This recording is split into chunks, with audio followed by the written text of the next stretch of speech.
Well, the thing about it is coming, like I said at the dinner when we first met each other, I said, I'm a border kid, just wanting to talk about border issues, and coming from the border obviously means certain things financially that I've been blessed because of George Foreman and his tribute to Lyndon B Johnson, that I've actually been able to come here, be able to continue my education and continue to do what I've always wanted to do, which started with this innate curiosity and just have been wanting to explore all these different stories that I feel need to be told, but have unfortunately not been told, and unfortunately not by people who look like me. So I'm hoping to talk about stories about stuff that I've experienced, and I'm very appreciative that George Foreman has been able to allow me to do that,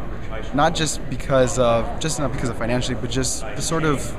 by letting me come here, meeting people that have been very supportive, have been very encouraging and saying, if this is what you want to do, then be passionate and keep doing it.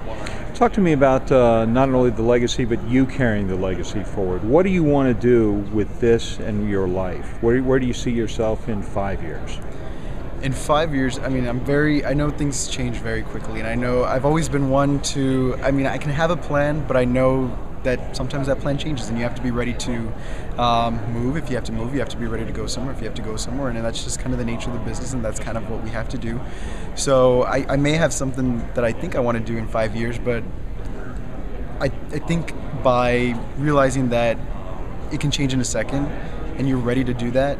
then I think that helps people a lot in order to be adaptable and just continue doing the one thing that we all want to do, is just that's good journalism. You talk about journalism, you talk about telling stories of community. Obviously things in transition here. Is that an opportunity or a barrier? It's a little bit of both, and I know that one of my fellow scholarship winners had made the comment. He said, everyone's trying to say, be good in everything, be good in everything, be good in everything, but in doing that, it seems as though there's a sort of mediocrity that goes along with it, because you're okay in something, and yet you're well-rounded, but there's really no specialization. I don't know if there necessarily needs to be a specialization,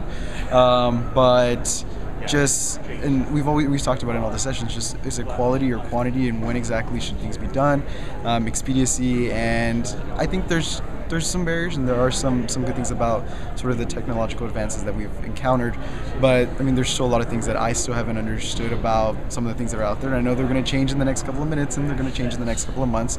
but it's up to us to motivate ourselves, teach ourselves exactly what we need to learn in order to send this product out that we hope is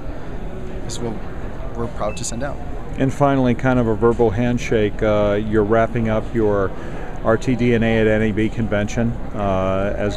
a scholar, as a Foreman scholar in honor of Lyndon B. Johnson. Your thoughts on the past 5 days? The past 5 days have been an experience that nobody that I've ever encountered has been able to take advantage of. The people we've met, not so much as, I see it more as making friendships first. And I mentioned it earlier about being, we can be called one-man bands, but it's all about the people work with, the friendships you make, because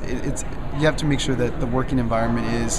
it's cordial and everybody likes working with one another, and you can go out of work and still be friends and come back to work and also be friends as well. And I think that meeting the people that I met, the fellow scholarship winners, all the professionals, they've all been very encouraging, and all been just saying,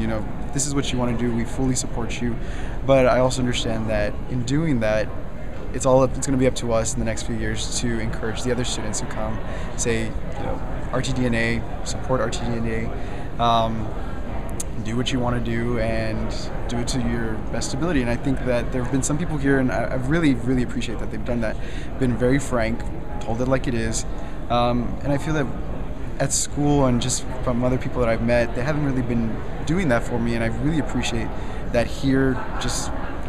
It's just a wonderful opportunity to learn new things. Now I know that I need an iPhone, and that technology is taking things to places that we've never knew existed. So just the information, the people that we meet, it's all just been wonderful, and I probably wouldn't have traded anything for the world.